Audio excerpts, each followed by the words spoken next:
대한민국 무시무시한 마약 범죄와의 전쟁입니다. 사람이 이상하게 진짜 멈추고 기어다니고 모르고 드시면 마약 사범이 되실 수가 있습니다. 마약은 더 이상 특정 지역, 특정 대상, 특정한 업종에만 국한되지 않는다. 이건 내 의지로 끊을 수 있는 게 아니에요. 마약이 얼마나 사람의 몸과 일상을 무너뜨리는지 좀 들여다보려고 하는데, 두 번째 차트는 삶을 파괴하는 마약 중독 메커니즘입니다. 뭐 마음이 컨디션이 안 좋아 정도가 아니라 이렇게 뇌로 확인이 된다면서요? 네, 그렇습니다. 마약은 나쁜 거니까 하지 마. 좋은 건데 왜 금지시켜요?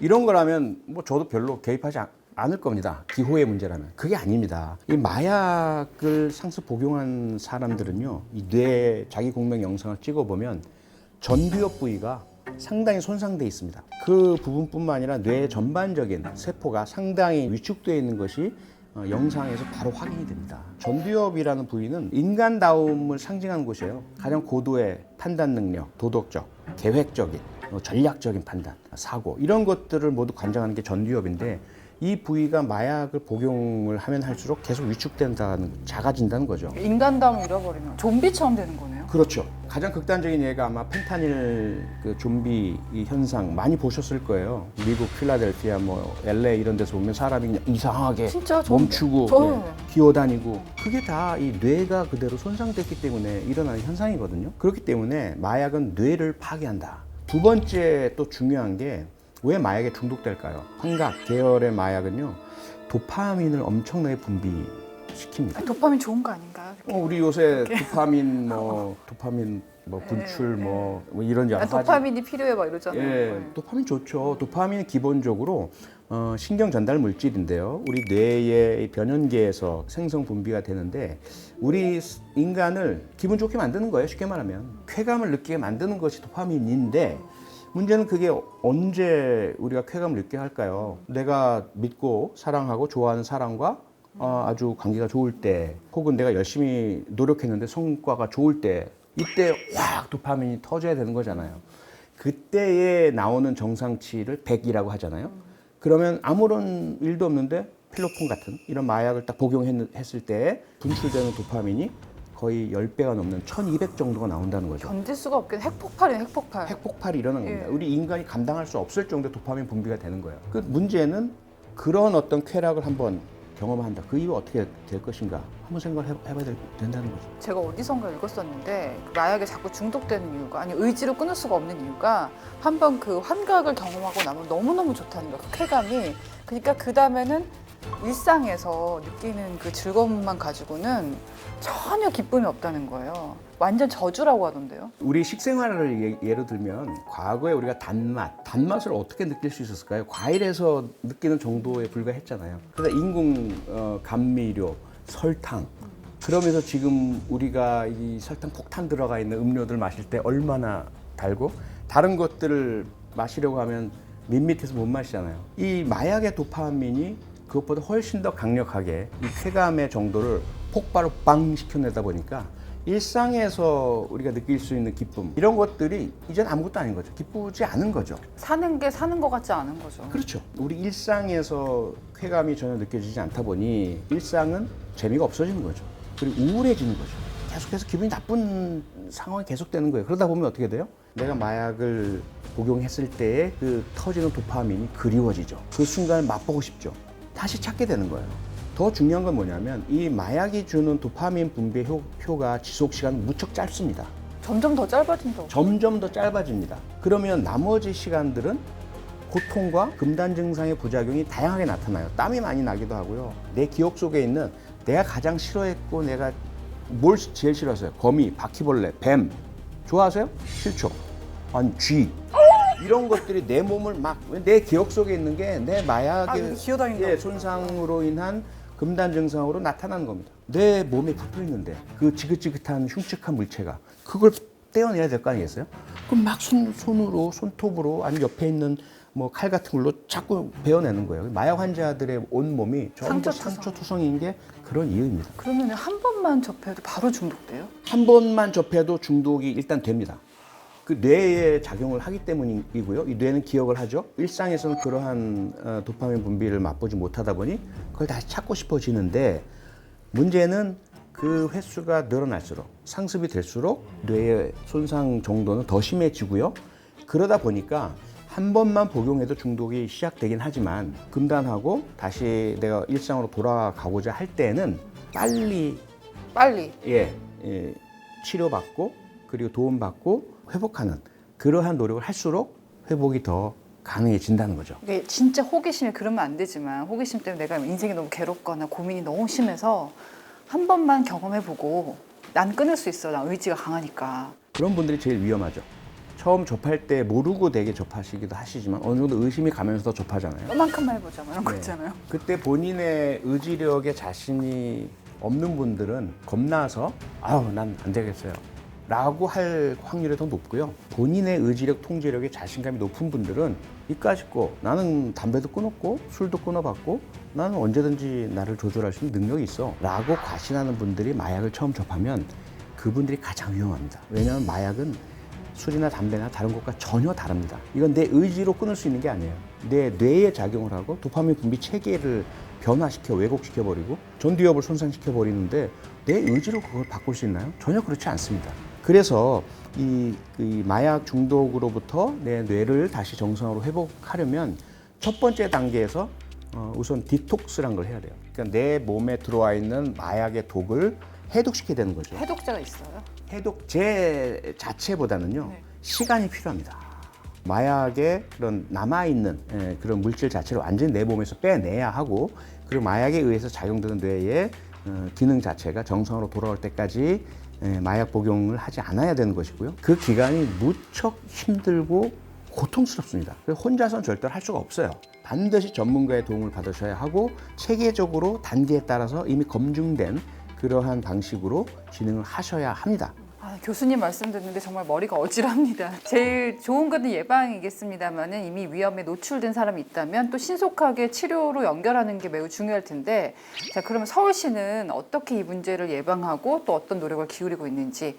마지막 차트는요, 마약 세이프 도시 서울입니다. 저희가 쭉 얘기한 대로 어떻게 막고 조기에 발견하고 어떻게 치료를 하겠느냐, 이런 것들이 중요할 텐데, 마약 범죄를 막으려면 역시 중요한 게 유통 차단하는 거 아니겠습니까? 그렇습니다. 마약은 기본적으로 이제 종합적인 대응이 필요합니다. 우선 가장 흔하게 사용되는 건 소비 차단이죠. 마약 사용자들을 찾아내서 처벌하거나 못하게 하는 게 소비 차단이에요. 근데 그것만으로는 안 되죠. 왜냐하면 계속 공급이 이루어지니까. 그 공급은 유통입니다. 유통 과정에 대해서 확실하게 차단시켜야만 마약 문제를 해결할 수 있는데, 앞서 말씀드린 것처럼 최근에는 이 비대면, 비접촉으로 던지기, 공동주택의 우편함 이런 곳에만 이루어지다 보니까 CCTV가 무척 중요해요. 그럼요. 네, 생활 밀착형이 이루어지고 있죠. 근데 서울시에서는요, 이 CCTV 통합 관제센터를 마약 감시망하고 연계해서 운영하고 있다고 제가 알고 있습니다. CCTV 통합 관제와 마약 감시망의 연계 운영이야말로 이 마약 유통망에 대한 발본색원할 수 있는 그 출발점이라고 볼 수 있고요. 그래서 상당히 중요한 안전망이다, 그런 말씀드릴 수 있습니다. 또 청소년들이 SNS상에서 많이 노출되잖아요. 이런 것도 지금 모니터링을 하고 있는데 매우 중요한 활동이죠. 매우 중요하죠. 우리 어린이 청소년 혹은 청년, 우리 시민들에게 마약이 접근되고 유인하고 유혹하고 하는 부분들을 찾아내고 또 여기에 대한 대책을 세우신다는 건 매우 중요합니다. 그런데 한계가 있죠. 행정당국이 할 수 있는 조치란 건 행정조치밖에 없지 않습니까? 그러네요. 예. 무엇보다 중요한 것은 이러한 어떤 모니터링한 결과를 잘 반영해 주셔야 돼요. 바로 특정 키워드, 은어, 암호로 사용되는 마약 유통을 위한 용어들에 대한 차단을 해준다든지, 자꾸 이제 아이들을 바꿔가면서 그런 행동을 하는 자들에 대한 차단이 바로 들어간다든지, 이런 협조가 이루어져야 되고요. 경찰 같은 수사기관, 다른 어떤 교육기관, 이런 전 사회적인 여러 그 기관들이 함께 협력을 해줘야만 네. 지금 서울시가 하고 있는 온라인상의 그 모니터링이 실효성을 발휘할 수가 있습니다. 여기에다가 이것을 더 구조화할 수 있는 법 개정 논의가 함께 이루어지면 더욱더 좋겠죠. 이거는 표창원 교수님만 하실 수 있는 말씀인 게, 경찰 해보셨죠. 또 이렇게 교수도 해보셨는데 또 입법도 해보셨으니까. 요즘에는 의료용 마약류가 막 유통되기도 합니다. 뭐 유용시설은 물론이고요. 이런 것들도 대대적으로 점검을 하고 있는데, 이런 취급업소를 대상으로 해서 경찰, 식약처 이렇게 상시 합동 점검을 실시하고 있는데, 이런 그 데이터들을 보면은 이게 일부만의 문제는 아니다. 많이 광범위하게 퍼져 있다고 판단하는 거예요, 그렇죠? 그렇습니다. 정말 잘하고 계신 거고 그 롤스로이스 사건 아시잖아요. 병원에서 바로 그 마약성 진통제 투약 받고 나온 운전자가 차량으로 아직까지 그 약 기운이 가시지 않았는데 운전을 해서 횡단보도에 서 있던 분을 그냥 가서 충격해서 사망케 했던 사건으로 상당히 우리가 큰 충격을 받았잖아요. 그 이면을 들여다봤더니 서울 시내 특히 강남에 집중해 있는 여러 병의원들이 불법적으로 이런 마약성 의약품들을 마구 처방하거나 판매하거나 하고 있다는 것이 확인됐죠. 그리고 한 그 슈퍼카가 갑자기 반포대교였죠. 반포대교에서 밑에 잠수대교 쪽으로 막 추락하고 또 다른 수입차를 충격했는데 그 차량 안에서 보니까 프로포폴이 다량으로 발견이 되고 마약이라는 게요. 크게 보면 세 가지가 있습니다. 하나는 그런 이제 아편류, 필로폰, 뭐 코카인 같은 완전히 불법이죠. 불법 처음부터 생산 단계부터. 두 번째는 실제로는 의약품으로 개발된 거예요. 그런데 요게 유통 과정이 불법화되면서 오용하는. 예, 실제로는 상당한 이제 마약과 같은 걸 향정신성 의약품이라고 합니다. 그런 부분들 실제로 아주 제한적으로 의약품으로 사용되고 있긴 하지만 상당 부분은 이제 불법적으로 사용되고 있는 부분이고요. 나머지 세 번째는 이건 정말 합법적이에요. 실제 프로포폴이 그렇잖아요. 실제 우리가 수술에 사용되고 의료 현장에서 사용되지만 네. 불법 유통시켜버리면 이게 합법적 의약품인데 마약과 같은 효과를 나타내는 거죠. 앞서 말씀드린 것처럼 마약은 더 이상 특정 지역, 특정 대상, 특정한 업종에만 국한되지 않는다. 현장 점검과 온라인 감시가 병행되는 거 매우 중요합니다. 저는 최근에 봤던 뉴스 가운데서 동남아 쪽에서 들어온 특이한 무슨 버섯, 과일 예, 이런 것들이 유통이 되고 있다는 거예요. 근데 네. 우리는 그게 마약인지 몰랐을 거 아니에요. 환각 성분이 있다는 걸 몰랐을 거 아니에요. 국가마다 이 법제의 차이 때문에 말씀하신 환각버섯류 혹은 이제 캐나비스라고 하는 대마초 유형의 식물들 이런 성분들을 합법적으로 허용하는 국가들이 있어요. 그래서 그것이 이제 여러 뭐 젤리, 케이크, 과자 이런 것에 포함이 되기도 하고 약용으로 허용되고 있기도 하고요. 근데 이게 우리 관광지에 가서 소비하면 이건 불법이 되는 것이고요. 그 다음에 우리나라로 그 제품이 들여오면, 들어온다 모르고 드시면 마약 사범이 되실 수가 있습니다. 아, 모르고 먹어줘요? 그럼요. 주의하셔야 돼요. 만약에 모르고 드셨을 경우에는 바로 신고를 하셔야만 난 모르고 먹었다는 것이 인정이 되죠.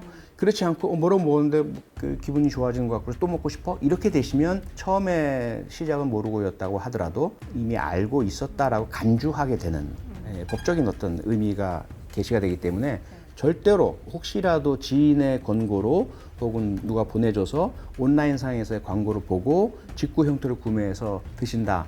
이거 위험하다는 거 분명히 아셔야 되고요. 그리고 특히 이제 포장된 상품 형태일 경우는 한번 들여다보셔야 돼요. 제품 성분표 있거든요. 여기에 THC, 뭐 CBD, 캐나비스 이런 문구가 있으면 절대로 구매하지 마셔야 하고 바로 신고를 해주셔야 합니다. 서울시가 시민청구제를 운영을 하고 있는데요. 식품 마약류 함유가 의심된다라고 검사를 청구를 하면은 펜타닐이나 케타민이나 코카인도 있잖아요. 그런 것들 마약류 10종을 무료로 검사를 해주는 제도가 있어요. 예. 이것도 좀 많이 아시면 좋을 것 같습니다. 네, 정말 좋은 제도고요. 서울시 이 공적인 지방자치단체가 직접 마약 성분인지 들어가 있는지 여부를 확인해 주시는 제도가 있다면 시민들의 불안 줄어들 수 있죠. 특히 뭐 직구 구매 형태로 하신다든지 소규모의 어떤 그 상행위 하시는 분들 같은 경우 더더군다나 내가 지금 하고 있는 것이 그런 불법적 마약의 유통 행위인가 이걸 확인할 수 있으니까 불안을 줄일 수 있고요. 또 위험 제품의 유통도 막을 수 있고 아주 훌륭한 정책이라고 판단됩니다. 말씀하신 걸 쭉 듣다 보면 아니 그럼 마약에 한번 노출이 되면 치료하기가 그렇게 어려운데 치료 기관이라는 게 존재할 수 있는가? 또 어디로 가야 되는가? 일반 병원 가면 되는가? 다르죠?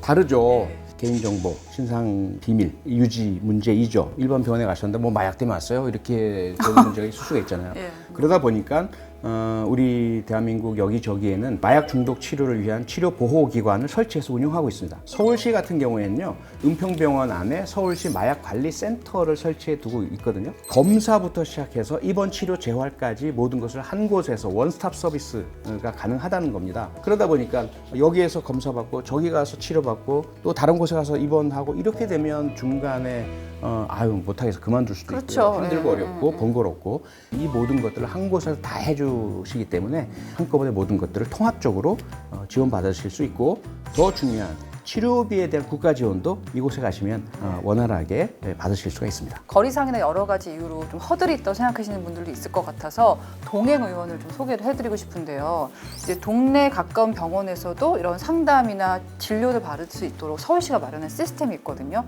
전문 치료기관은 바로 가는 게 또 뭐 부담스러울 수도 있고 거리가 또 있을 수도 있고 그런 분들에게 처음 들러보기에 좀 적합한 곳입니다. 근데 또 치료받으면은 기록이 남을까 봐 걱정하는 분들도 있는데 이 동행의원은 외부에 정보를 함부로 제공하지 않으니까요. 여러분 좀 안심하시고 가보셨으면 좋겠습니다. 이런 것들 이제 프라이버시까지 신경 쓰는 게 참 디테일하네요. 자신이 마약 치료를 받는다는 사실이 알려지지 않는다는, 불이익을 전혀 받지 않는다는 그런 어떤 확신을 가지실 수 있잖아요. 두려움 전혀 없이 마약 치료를 받으실 수 있으니까 네. 아주 좋은 것 같습니다. 모든 병이 그렇습니다만은 특히 마약에 중독된 경우에는 혼자서는 절대로 해결할 수 없는 것 같아요. 서울시를 비롯해서 정말 많은 사람들이 같이 도와줘야지 극복할 수 있는 문제 같습니다. 마약은 그야말로 절대로 혼자서 극복 해결할 수가 없는 문제입니다. 그래서 반드시 도움을 받으셔야 하고요. 혹시라도 부끄러워서 혹은 불이익을 두려워해서 숨기거나 감춘다면 이 마약 문제의 심각성은 훨씬 더 악화가 될 수밖에 없습니다. 조기에, 가장 빠른 시기에 빨리 상담받고 진료받고 치료받고 그래야만 회복 가능성이 높아지는 특별한 문제이거든요. 마약 문제 있으신 분들 용기를 내셔야 하지만 우리 사회도 변화가 필요합니다. 놀라야 할 문제가 아니라 이제는 그럴 수 있다. 그분의 잘못이 아닐 수도 있다. 몰라서 속아서 혹은 한 번의 잘못된 판단으로 접할 수는 있지만, 그래서 그분들이 마약 해서 저 사람 마약 전과자야, 마약장이야, 이런 식으로 사회적 낙인을 찍으면 그분은 다시 치료 회복되기가 무척 어려워집니다. 그래서 그런 시선을 이제는 우리는 바꿔야 하는 거죠. 그래서 마약 치료로 가는 우리 사회의 허들, 문턱을 낮추는 노력을 이제 우리가 함께 해야 합니다. 오늘 표창원 교수님 워낙에 많은 범죄들을 이제 분석하시고 다뤄주셨는데 오늘은 마약이었잖아요. 주제가 좀 어떠셨습니까? 우선은 이제 서울 시민 여러분들께 이 마약 문제의 심각성을 알려드릴 수 있어서 너무 좀 좋은 기회였던 것 같고요. 그리고 서울시가 이 마약 문제의 심각성을 상당히 깊이 인식을 하시고 여러 제도와 그 정책을 통해서 해결 노력을 하고 계신 것 알게 돼서 저도 무척 이제 기쁘고, 경찰이나 다른 기관, 제도, 그리고 온라인상에서 플랫폼 기업들이 함께 동참해 주셔서 네. 정말 우리 마약 문제 해결을 위해서 더욱더 많은 노력을 했으면 좋겠습니다. 자, 표창원 교수님에게 마약 예방을 한마디로 좀 정의를 해주신다면 어떨까요? 마약 예방은 생명을 갉아먹고 사회를 무너뜨리는 위험을 먼저 알아차리는 힘이다. 저는 그렇게 말씀드리고 싶어요. 네. 네, 마약 범죄를 해결하는 가장 강력한 무기는요, 단속이나 정책 이전에 바로 우리의 관심, 연대라는 생각이 들었는데요. 서울시의 촘촘한 그물망 위에서 우리 시민들께서도 따뜻한 감시와 연대 시선을 더해 주시기 바랍니다. 오늘 함께해 주셔서 고맙습니다. 고맙습니다.